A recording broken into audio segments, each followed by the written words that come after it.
Guys, today we're talking all about new teacher orientation. In the past, this was a multi-day event where teachers would come together and get bombarded with their new email accounts and their bloodborne pathogens and their who are these people and administrator after administrator. Yeah. I got to ask, what is new teacher orientation looking like for your school districts this year? How is it different? How is it the same?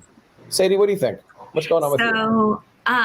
We are virtual. We're all virtual this year. And so all of our professional development, everything is going to be virtual, including new teacher orientation, which starts on Monday. And so we have 2 days of new teacher orientation. Our new teacher orientation is actually always 2 days. And then the teachers get like an extra couple of days just to get in their classrooms and start working or planning or, whatever it is that they need to do. So, with it being virtual, we have, I think, 50 new teachers, which is a pretty normal number for my district. And we really had to think about, so the topics that we typically do, the topics we typically cover, how much of that can be done almost like in a flipped model? Does everything have to be like taught by me live? Or are there some things that we can flip? And so that's actually what I've been doing over the last couple of weeks. We've gotten them all into a Google Classroom because we know if you can get into Google Classroom, that means you can access your email. So that check, that part's done. And so we just mass emailed all of their personal and school Gmails just to make sure they knew, right? And so we got them into Google Classroom, and I've just been posting like little pre-work assignments. So I created a 5-minute video on how to make sure you have your Gmail settings set up so that you're not accidentally hitting reply all, so that you know how to, that you have your signature set up the way, like that's something that I would typically like kind of just go over live. But why? Why do I need to go over that live? That's a video they can watch and just be done with it. We did a flip grid to get to know each other because if you can imagine 60 people trying to introduce themselves on a Google Meet, well, there goes your morning. Like it's gone. And so we did a Flipgrid, and they've all been engaging and getting to know each other on Flipgrid. And then we used that to put them into their small groups for all of our cooperative learning activities that we're going to do. And we're flipping all of our cooperative learning to show them how it can be done using technology, Google Meet, templates, all of those things. And so they're going to walk away with all these templates from Monday morning that they can use with their kids. So some of it is still the things that we would typically do, going over curriculum and things like that, just in a virtual way. But other things we figured out what can be flipped and just given to them ahead of time, so that we can really maximize the amount of time we have them and also not have them staring at a screen for 6 hours a day. So tell me again about those templates. What were the templates that you're doing? So we do a lot of like class building, team building, and just cooperative learning types of things in our district. It's a big, I don't want to say initiative, but several years ago it was. And so that's something that we really show them how to really do cooperative learning and collaboration in their classrooms. And we spend a lot of time. That's how we teach the content of new teacher orientation, is we teach it through these different collaboration models that we would show them that they could use in their classroom. So this year we've created just templates in Google Slides so that when we send them out into breakout rooms, they're collaborating on a Google slide, summarizing information or doing, different things with the content that they're learning, like the HR stuff and the communication stuff and all that. But those templates can then be taken and used for collaborative learning in their classrooms, in their virtual classrooms with their kids. So just giving them as much, I think in the last session we were talking about transferability. So giving them as much stuff that they can take and use with their kids right away. Mm-hmm. What does new teacher orientation look like for you and for your classrooms? Me? Yeah, sorry, Jamie. Oh, sorry. I was like, I was assuming you mean me next, but it's Saturday and my brain's not working. So for us, it's a little bit different because we are doing some in-person training. So I'm from a fairly large district with nearly 40,000 students. So we have about 2,600 teachers, almost 3,000-ish school staff. So when we have a new teacher orientation, it can involve a few hundred people. So a lot of those pieces had to be taken virtually. So it was rethinking how can we do those all. And our district has been using the platform Zoom quite a lot. So I was thinking, what pieces of that can we do with them virtually through Zoom and hold their attention? I know for me as a tech coach, I then go out to my buildings and I meet the new teachers every year. And while they're doing that in a small group setting, so it's safe, they can be nice and socially distant, everybody's masked up. I actually found that this year for me, even with the small groups meeting at the school, it was better for me to attend by that virtual platform the first time than to go out to the building. And I'll tell you why. Because of the way we're doing things, when I'm in the building with them for any period of time, because I do move building to building, I can never take my mask off because I'm a risk. So I'm only going to one building a day. I'm making sure I don't go anywhere else. I'm making sure I go straight to a location and I stay far away. So if they're going to get to know me, I wanted to do that masks off. So the virtual platform was actually the better setting for me to deliver my portion of new teacher training. And I think as a coach, one of the first meeting that I have with them, I keep it simple. I show them a picture of my family. I tell them who I am, how long I've been teaching. But then I spend the bulk of my time on what can I do for you? And that starts as a bulleted list, but then we talk through it. And my new teacher induction specialists in the buildings are really great about offering cheerleading moments for me during that. They'll say, oh yeah, you can have her. She mentioned she can come and teach a lesson. She can come in with you and teach. And that's been different to think about this year. Because yes, I can come in and teach because I can be a co-teacher with you, a co-host with you in your Zoom room or in your Google Meet, or we sure can still teach together. So just encouraging all those things they heard about when they came to the district that they were going to get when they were hired last spring. And we thought all this would be done and over with by now. Making sure they're reassured they're still getting that from me as a coach. So I think it's a balance. So for me, like I said, it looks a little different than Sadie. I'll be going out and doing my first in-person sessions with new teachers this week, my very first one. And I'm going to go in and walk them through some of the tech that they've been introduced to, make them feel a little more comfortable with it. But again, I'm going to do that from a distance at the front of a room. So I think it's just rethinking how do we speak to those new teachers in a way that's engaging and makes them feel supported, because we want them to stick around and we want them to be successful. Right. Sue, what about your district? You're starting with students this week, so you've already had new teacher orientation. Tell us a little bit about it. Where was it? How did it look? And I think the one thing that we're struggling with is, where do you put the schedule? Like, do you front load the day with tech? Do you do a full day with tech? How did you guys set everything up to be successful? Well, we actually approached it this year kind of how we have the last couple of years with the technology part. We have about 2 hours for the technology part. We did do our new teacher orientation face-to-face this year. We have a media center large enough, and we had a lower number of new teachers this year. So we were able to distance them around kind of table to table. We almost had one per table, which worked out nicely. So we had a small number. And we did all of our normal intro stuff. But for technology, the last 2 years, we have done a checklist approach, which I'm trying to share in the comments. So it'll show up in a few minutes. And instead of us standing there talking about, this is how you access your Gmail, this is how you use your Google Calendar, this is how you create Zoom, this is how you do your Canvas course, Google Classroom, and all of that, we talk to them for maybe 10 minutes tops.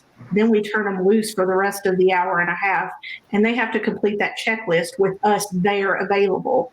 And not only is it myself and my other tech coach coworker, it's the rest of our curriculum and academic services team who then offer their assistance in supporting me. And that way they get to develop a little bit of a relationship. They're trained in some of the technology. So it's them working independently or in small groups. Well, we have a social distance small groups, but we completed that checklist. And I'm going to share a link to that anyone out there viewing, it's just a copy. So you're welcome to use and make a copy for yourself and go with it. One of the things that I'm worrying about this year is having the time to make relationships with people, new teachers in my building, new teachers in my district. We talked a little bit about this in previous segments, but I wanted to kind of bring it up here of, should we be looking at new teacher orientation to start making friends? Do we just get in and get out, knowing that the teachers are so frazzle-minded from all this stuff? Sadie, what's your recommendation on this? So I think right now it's more important to use new teacher orientation as a relationship builder than ever before, because they're new to the district, right? Some of them are new to teaching, and they're probably feeling completely disconnected because they've never actually met any of these people in person. They're not going to they're going to meet them over a Zoom or a Google Meet. Right. But can you imagine going into a new building right now and not knowing anyone and not being able to actually meet people, or setting up a classroom and getting ready for kids, all those things that you typically do at the beginning of the school year, and then trying to do it in a new district. So I think new teacher orientation is more important than ever to build relationships with our new teachers. And that's why I got that Flipgrid, so that we're starting to get to know each other. And I went in and recorded a video comment to all 50 of our new teachers to start getting to know them and start talking to them. And one of their assignments, their pre-work assignments, was, because in our district we just have one of the district expectations is that you have an email signature, so I know who you are and where you work whenever you email me. And so that was one of their assignments, was an email Sadie, so that I can see that you have an email signature set up. And so for each one of them that emailed me, I sent something back and just made a comment like, oh, and I saw in your Flipgrid video that you're XYZ, or that you also have a puppy and I love, whatever. And so that they knew that I saw it and that I paid attention. And did that take a little bit of extra time to go through and find their Flipgrid video and rewatch it? Yes. But is it worth it? Because now those people already have an open email communication with me. Yep. So if they have a question, they're just going to go back to that email that I responded and hit reply and be like, oh, and by the way, I have some questions, because they already have that open communication with me. And so I've been trying to get to know these new teachers because I can't sit with them at new teacher orientation and talk to them during breaks and stuff. I'm trying to communicate as much as I can. You said could you imagine? And the only thought I had was, I couldn't imagine being a new teacher in a district that's going to be completely virtual. Mm-hmm. And and there's a lot of teachers in here, right? You had a virtual interview. You've never physically met your boss, and suddenly you're given a schedule, kids you don't know, a system you've never been into. And maybe never even physically stepped inside one of the district buildings, because if you interviewed past mid-March, everything has been virtual. And so we have teachers that have been hired that are going to start teaching kids virtually who have never even stepped foot in one of our district buildings. And I think when we think about what we're teaching our teachers, whether it is for our veteran teachers or these new ones, when you think about the cognitive load that they are under right now when they show up to new teacher orientation or to PD, they're not just when they show up to normal new teacher orientation, there's that nervous first day of school, who am I going to be friends with feeling. But then when you add on, is my Google Meet going to work the first time I try to go to new teacher orientation? Do I have the right technology? Right. And all of the added stresses that are already on them. Having to be really empathetic and aware that we are not also being and here is everything that you need to know about HR, communications, bloodborne pathogens. Well, and then you take those teachers, and then let's just say that tomorrow the district goes, we're going back on Monday. Now these teachers that have never stepped foot into a district building have to build a life, environment, classroom, everything, all by tomorrow, and there's new students coming. So our teachers do have, and this isn't necessarily a new teacher orientation specific thing, but our teachers do have the ability to work from their classrooms if they want. And so that is something that I hope our new teachers will start, if they're comfortable, will start going up and setting up their classrooms and just being able to look down the hallway and say hi to their new coworkers, because they'll be the only one in their room. But I hope that that's something that will help build relationships within their buildings, but it's going to be hard. You're right. When we go back, having never been in a full staff meeting and actually seen some of these people face to face, and then all of a sudden, here, I work here now. Hi, I'm Sadie, and you've never met me in person, but I work down the hallway from you. Those are some things that we have to really think about and be really empathetic for those new teachers, because they're going through a lot right now. We all are, but they're a lot. So let me ask you all a big question about new teacher orientation. And this is whether it's virtual or face-to-face. Everybody's excited, ourselves as presenters, but even as a new teacher, you're excited for new teacher orientation. Mm-hmm. And you go in there and you start the day, but then you walk away feeling overwhelmed and your head is spinning as if they didn't accomplish anything. Why do you think this is the case? And, what can we as tech coaches to help alleviate that feeling? I think the big thing is we don't overwhelm them more. We know we're going to give them a lot of information, but we need to give it in a way that reassures them. So one thing, when I'm delivering a training to teachers, especially new teachers, and I've got to pump them with a ton of stuff because that's what I've been tasked to do. I have a website waiting in the background that I have built. And I'm like, hey guys, I don't need you to freak out while you're hearing this, because or a Google Classroom would work as well. I don't want you to freak out when you're hearing this, because at the end of this training, I'm going to give you everything I've told you, every video I've showed you, everything, so that you can take it back and review it. And the calming effect that has is pretty crazy. Just knowing, that's always the biggest comment at the end is I'm so thankful I have these, whether they think I did a good job or not. It's always, I'm so glad I can at least go back and review this later. Or, thanks for giving this to me. So, because my brain was too tired to pay attention. They put you at the end of the day. So, and I've got to circle back to something else, because otherwise I'm going to pop. When it really caught me when Jeff said, when you go into new orientation, do you just like go in, pop in, get your work done and get out? Or is this the time you build relationships? And Sadie did such a great job of emphasizing how important those relationships are. But I've got to say this to y'all as coaches. If we ever, especially in this day and age with new teachers, with what they're facing in an unprecedented time, they've never done like this. If we go in and we model delivering professional development by popping in and giving them information and popping out without taking time to build those relationships, just show them what to do with their kids. Yeah. And our kids that are at home right now, if they feel like their teacher's just popping in to give them a bunch of stuff to do and not wanting to get to know them because they're not in front of them either, we're going to lose them, and we're going to have major, major drop off with our kids and their learning. So it's so critical that you take the time, figure it out. If you need tips, email, hop on Twitter, ask questions. I don't know what to do to build relationships with my teachers. Let other tech coaches give you ideas to your professional learning network, because if you miss that piece, you're going to miss the staff, and then they're going to miss the kids. Yep. That is awesome. Mic drop, Jamie. Right. That's awesome. Right.